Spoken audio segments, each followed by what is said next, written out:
C'est bien connu. Une panne n'arrive jamais au bon moment.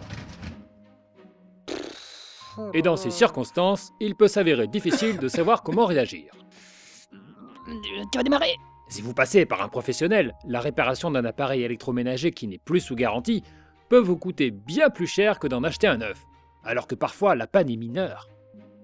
Comment ça s'ouvre? Mais encore faut-il savoir la déceler et la réparer, ce qui n'est pas à la portée de tout le monde. Peut-être avec ça.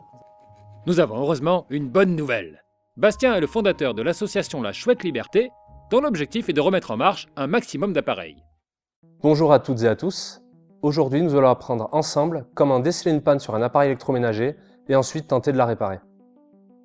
Pour bien diagnostiquer un appareil, il faut comprendre son fonctionnement. L'eau est acheminée par ce tuyau et passe autour d'une résistance chauffante. Et ça va monter en pression et donc l'eau va remonter jusqu'au-dessus de notre filtre pour s'écouler sur le café.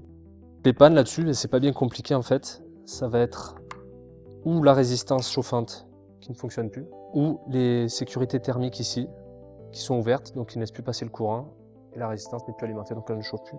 Ou l'interrupteur. À force de l'actionner, ça s'use. Ça se change assez facilement, et ça se trouve assez facilement l'interrupteur. Mais en prévention, hormis un petit détartrage vraiment de temps en temps, comme c'est des gros tuyaux, ils se bougent très difficilement avec le tartre, contrairement à toutes les nouvelles cafetières qu'on a maintenant à capsule, où c'est des tuyaux assez fins qui se bouchent beaucoup plus facilement. Donc pour éviter l'entartrage sur les cafetières plus récentes à capsule, c'est en préventif faire un détartrage, passer du vinaigre blanc, dosé à 10% à peu près, toutes les 2 semaines environ, 3 semaines ou un mois, comme je vous dis ça dépend de la dureté de l'eau. Et en fait ça va éliminer les petites couches de tartre qui se déposent et ça va éviter que ça aille jusqu'au bouchon. En curatif, il va falloir avoir un détartrant plus puissant que le vinaigre, c'est-à-dire acheter un détartrant alimentaire. Et c'est très efficace pour justement pour le curatif, pour déboucher un tuyau entartré complètement.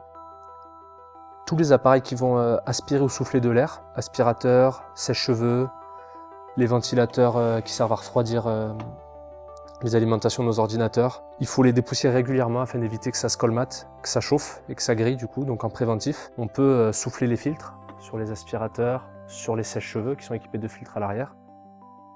Et sur tout ce qui est ventilateur, je vais vous montrer comment procéder. Parce qu'on peut abîmer son ventilateur en essayant de le nettoyer. Voilà, donc là on voit bien le ventilateur qui est rempli de poussière. Et la poussière vient se coller dans le radiateur qu'il y a derrière.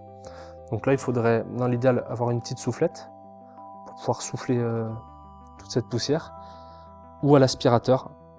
Ce qu'il faut faire attention avec les ventilateurs, c'est des ventilateurs qu'il ne faut pas faire tourner s'ils ne sont pas sous tension en fait. Donc quand on vient souffler ou aspirer, on vient bloquer le ventilateur. Et après on aspire ou on souffle pour bien dégager le radiateur derrière le ventilateur, bien nettoyer le ventilateur.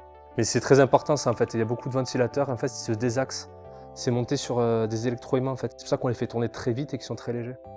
Et en fait quand on les fait tourner nous-mêmes, il n'y a pas le champ magnétique qui les maintient en l'air. Et donc ça abîme l'axe. Ici on vient le bloquer et on aspire ou on souffle avec un pinceau et ça fonctionne pour les sèche-cheveux, les aspirateurs